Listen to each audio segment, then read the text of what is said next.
Hello, hi, welcome.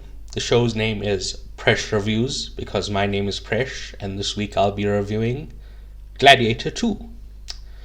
So, I'm going to give you some context for the movie before I start the actual review. And the first bit of context I want to bring to this review is that I did not see the first Gladiator up until time of recording this episode.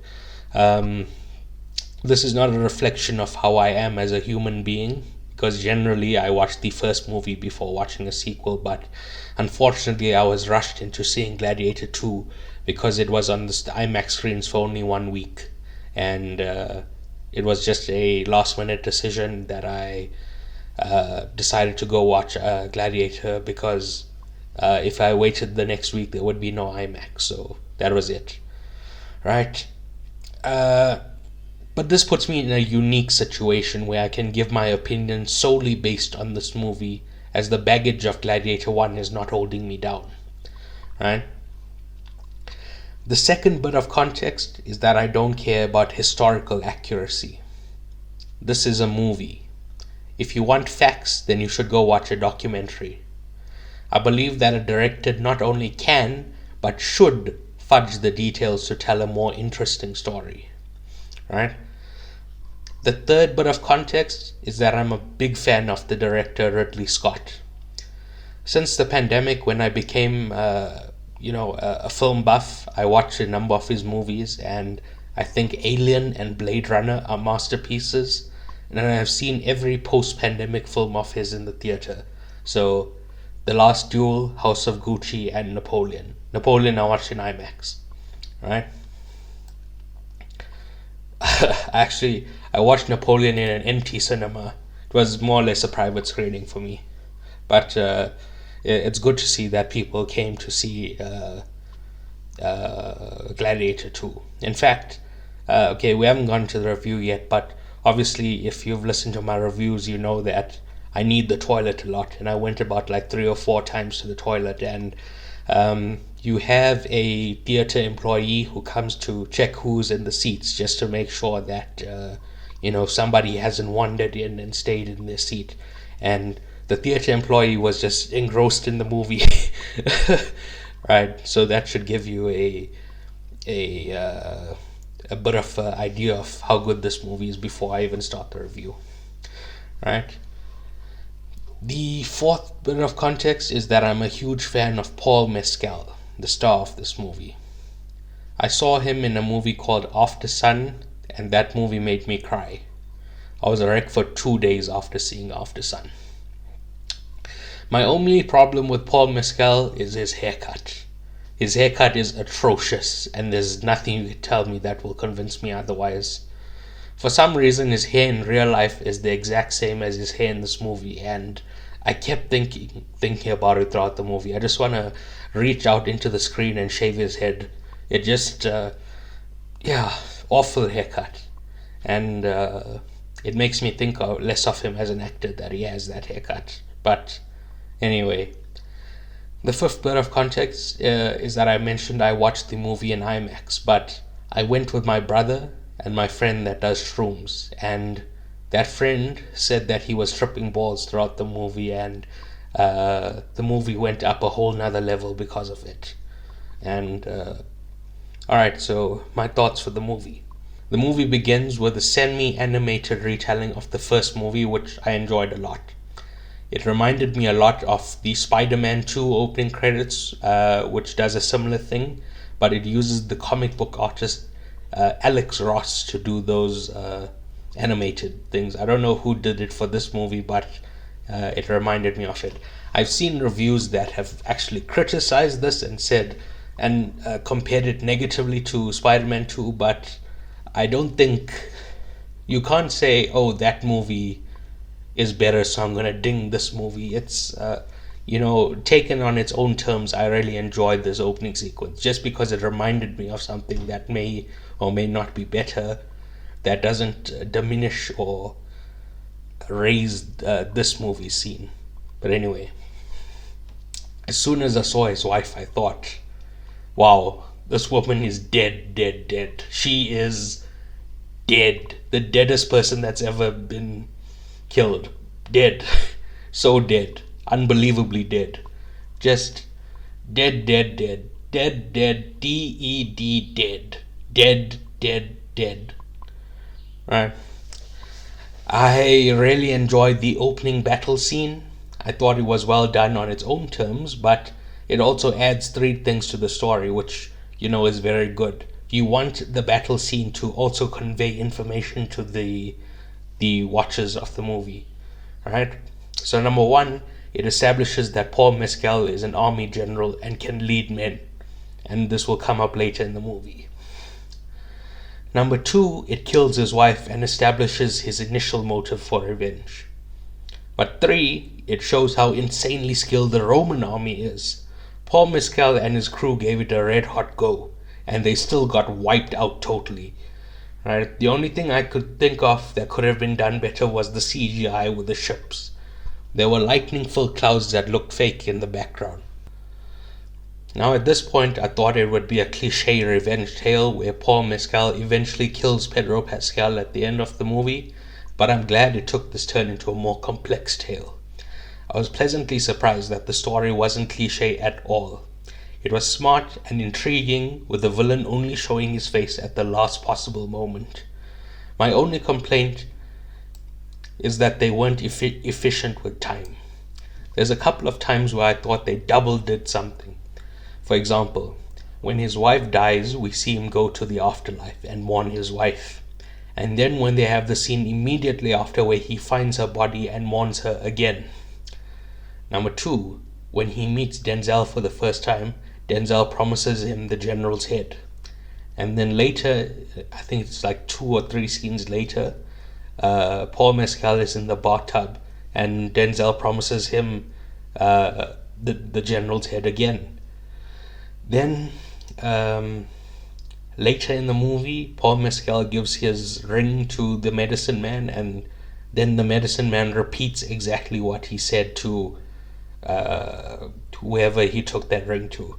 In all 3 cases, they could have done that more efficiently. They could have cut one of them out or done it where, like you cut in between the two. But whatever the case is, I thought, yes, they could have just cut some things out. The 2 emperors were just these weird little inbred freaks. Every time one of them came on the screen, my skin started crawling a little bit because they were so weird and off-putting. Then similarly to the opening battle, the fight with the ape/chimpanzee, I don't know what it is, the CGI looked a bit fake. There was too much emotion on the face of the animal and it was taking me a bit out of the fight. But also, that was such a hectic thing to initially throw someone into. It's like fighting the boss in the game without fighting the minions first. It's did you see how muscular those apes were? Those/chimpanzees were. They were fucking, bro, they work out like Arnold Schwarzenegger's workout routine. That's what they're getting up to. They, I'm shocked that Paul Mescal survived. And, yeah. Then we get to the middle part of the movie where we see 4 plots unfold. Number 1, Paul Mescal is put through a number of tests. My favorite of which is when they fill the Colosseum with water and do naval combat. Number 2, his mother schemes with Pedro Pascal to overthrow the inbred emperors. Number 3, Denzel is gambling with that man. And 4, we found out that the secret of Paul Mescal's heritage. Right? Now this is my favorite part of the movie, the middle part. And in particular, my favorite scene is when Paul Mescal's mother comes to visit him in prison and she calls him Lucius. And he replies, "I don't know who you think I am. My name is Anno." That scene made me cry.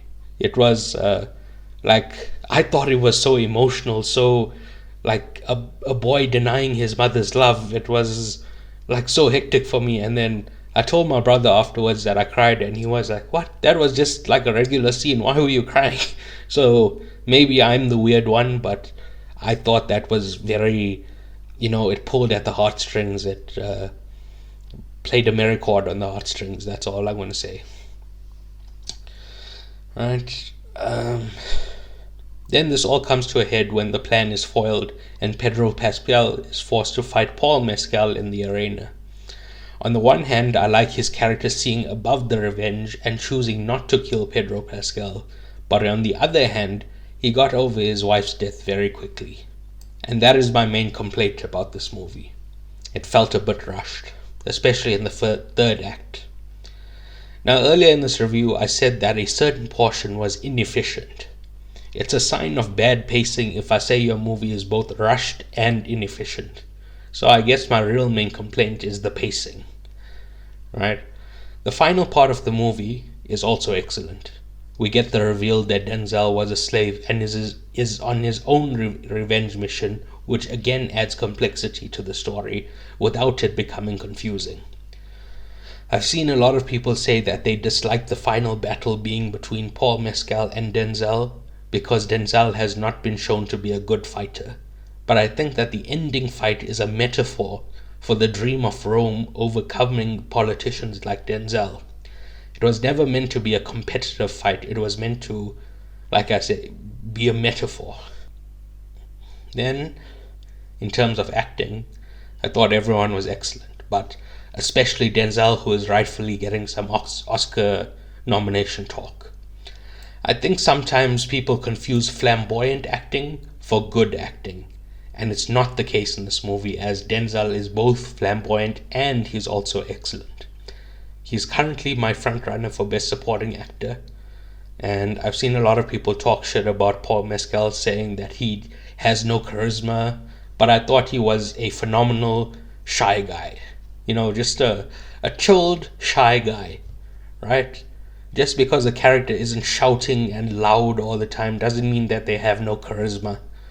Paul Mescal has a quiet confidence about him, which I really enjoyed. Right? And I have to say that I was swept up in his speech at the end about a new Rome. That being said, intellectually, I understand that Rome is an evil empire and there's no reforming an evil empire. They would have to break Rome up into, states and sell it off or something. I have no idea how you would break up an evil empire, but when Paul Mescal gives the speech about a new Rome, you believe in it, even though, like I said, intellectually it's bullshit, but you really want to follow Paul Mescal into building a new Rome with him. And that's just the power of movies, the power of acting. You believe in things you would never believe in real life. And yes, I truly enjoyed the ending scene. Now for my rating for the movie. Despite the negative things that I've mentioned, I'm going to give this movie a 10. I know I listed flaws with this movie, which kind of inherently means that it can't be a 10 because 10 means flawless. But I had such an excellent time and I feel like this is a 10, so it's a 10, right? I currently have Gladiator 2 ahead of Dune 2 as my favorite movie this year, but I do reserve my right to reevaluate when it comes out on streaming. Because I remember I said the same thing about Furiosa at first, and then when it came out on streaming, I dropped it down to a 9. So, similarly, I reserve my right to change my mind, but it's currently my number 1 movie of the year, and is a 10 out of 10 movie for me.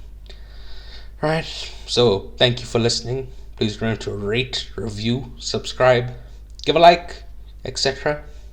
Portly needs to be a 5-star review. Please tell a friend, tell that friend to tell a friend, tell a family member, and goodbye. Karma.